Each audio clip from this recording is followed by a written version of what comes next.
For decades, 1 million was considered the magic retirement number. Today, that target has shifted upward. Many now say 2 million is a new safe number. But here's the truth. Thanks to inflation, rising healthcare costs, and taxes, even 2 million may not guarantee the comfortable retirement you're envisioning. Think about it. When you were younger, how much did a gallon of gas, a new car, or even a home cost? Compare that to today. The purchasing power of money has eroded dramatically over time. And if that continues during your retirement, 2 million may not provide the security you're counting on. Hi, I'm Josh Bliss, founder of Gateway Capital Management, now proudly under Balboa Wealth Partners. In today's video, we're going to break down why 2 million might not be enough for a comfortable retirement, how inflation changes the equation, and most importantly, what strategies you can use to make your wealth last. And before we dive in, if you're new here, make sure to like, comment, and subscribe. It helps the information reach more people. And if you're approaching retirement and want to stress test your plan, book a consultation with me using the link in the description below. Now let's dig in. Part 1, the illusion of 2 million. On paper, 2 million seems like more than enough.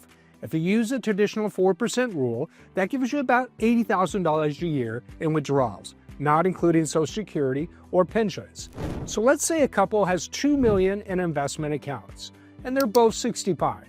They withdraw $80,000 a year and collect another $50,000 combined from Social Security. That's $130,000 a year of income. Sounds comfortable, right? Here's where inflation changes everything. If inflation averages just 3%, and lately it's been higher, that $80,000 withdrawal won't feel like $80,000 for long. In 15 years, it will buy only about $55,000 worth of goods and services in today's terms. In 25 years, closer to $38,000. So while the couple may feel comfortable at 65, by their late 80s, they could be struggling just to keep up with basic living costs. And remember, retirement isn't static. Expenses shift over time, often rising in healthcare later in life. Part 2, healthcare costs, the silent budget killer. Healthcare is often the biggest wild card in retirement planning. Fidelity estimates that the average 65-year-old couple may need more than $300,000 just for healthcare in retirement. And that's just the average. If you experience chronic illness or require long-term care, costs can be much higher. Let's look at an example. Suppose at 72, one spouse develops mobility issues and needs in-home care assistance. Even part-time in-home care can run $50,000 a year. That expense, layered on top of the regular living expenses, pushes their withdrawals up substantially. Instead of taking out $80,000 a year, they may need $120,000 or more. That's a 50% increase in withdrawals, and it can quickly erode the principal of a $2 million nest egg. And remember, Medicare doesn't cover everything. Long-term care, dental, vision, and hearing are all gaps retirees often underestimate. Inflation in healthcare costs often runs higher than general inflation, closer to 5% in some areas. That means even a well-prepared budget can be overwhelmed. Part 3, lifestyle inflation. The human side of the equation. It's just not medical costs. Many retirees underestimate how much you'll actually spend in the go-go years of retirement, the first 10 to 15 years when they're healthy and active. I've seen many couples say, we'll live on $80,000 a year, but then they take cruises, buy a new car, help a child with a home down payment, or spend more on hobbies and memberships. Suddenly, their actual annual spending is closer to $100,000 or $120,000. Here's a scenario. If you spend $100,000 a year instead of $80,000 a year, your withdrawal rate jumps to 5%. Historically, portfolios with withdrawal rates above 4% run a much higher risk of depleting too soon, especially if markets underperform in the early years of retirement. That's why lifestyle goals need to be planned for upfront. Retirement isn't just about covering the basics, it's about designing a spending plan that allows for enjoyment without creating future strain. Part 4, taxes and withdrawals, the hidden drag on $2 million. Now let's talk about taxes, because your $2 million isn't all available to spend. If most of your nest egg is in pre-tax accounts like IRAs or 401ks, every dollar you withdraw is taxable. That means if you need $100,000 to live on, you might need to withdraw $120,000 or more depending on your tax bracket. For example, let's assume half of that $2 million is in pre-tax accounts. At a 22% tax rate, a withdrawal of $80,000 could leave you with closer to $62,000 in spendable income after taxes. Layer in Medicare premiums, potential surtaxes, and require minimum distributions at age 73, and suddenly the picture looks a lot less rosy.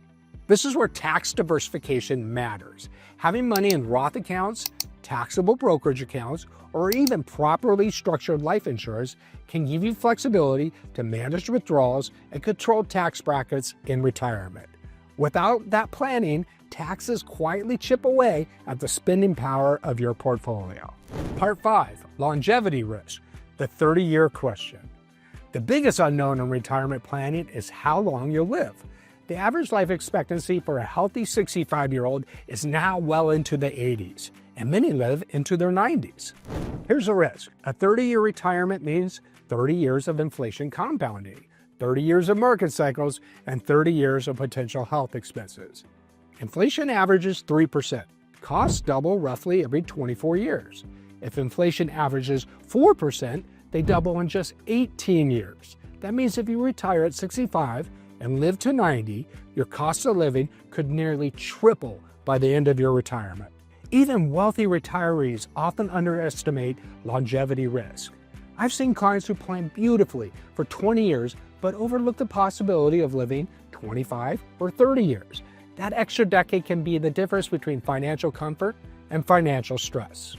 Part 6, how to strengthen a $2 million retirement plan. So what can you do to protect yourself? Here are some key steps. Building an inflation-adjusted income plan. Run projections, 3%, 4%, or even 5% inflation. See how your spending holds up across 20 to 30 years.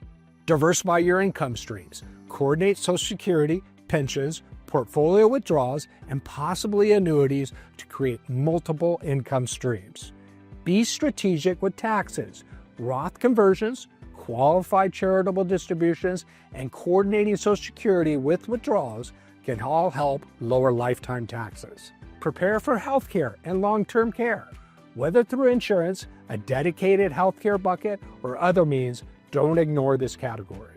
Stress test your plan. What happens if markets drop 20% in the first year of retirement? What if you or your spouse lived to 95?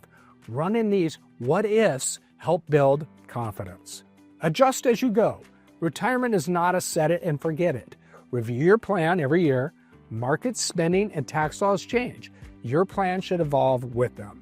This is where working with a financial professional can make a significant difference. An advisor can help balance these moving parts, run the numbers, and give you a clear picture of what's realistic and sustainable. So, is $2 million enough to retire? For some people, with careful planning, yes. But without adjusting for inflation, healthcare, lifestyle, taxes, and longevity, that number might fall short. Thanks for joining me today. If you found this helpful, be sure to like, comment, and subscribe. It helps more people learn how to approach retirement planning with clarity. And if you're approaching retirement and want to make sure your plan is built to last through inflation, through market changes, and through a long retirement, book a consultation with me using the link in the description below. Retirement doesn't require guesswork, it requires a plan.